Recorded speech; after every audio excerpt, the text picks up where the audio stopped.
Okay, so here we have the collar with the orange strap here, which is a Dogtra ARC, and on the right hand side here we've got the educator, the mini educator collar, the same receiver also as the Pro educator and the Easy 900 educator, the receiver collar in terms of size.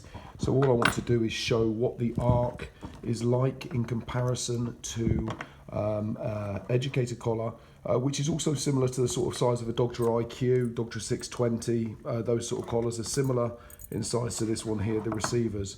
So the Dogtra ARC is obviously marketed as being more discreet, because when we look front on, when we look side on, we can see that the actual bulk of the unit there is hidden behind the strap. There it is. But obviously what's lost in terms of height is gained in terms of width behind the collar.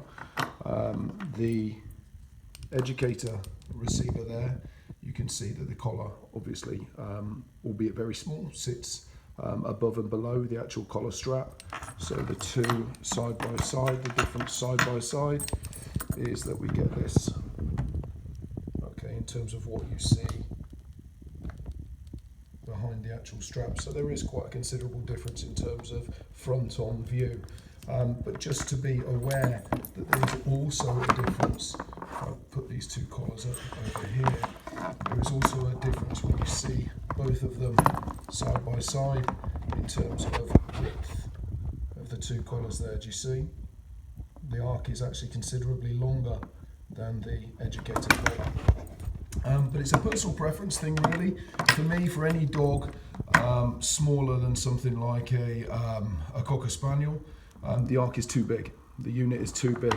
The mini educator or the educator receiver, the Pro educator, the Easy educator receiver, that would do fine. That's okay for a smaller dog.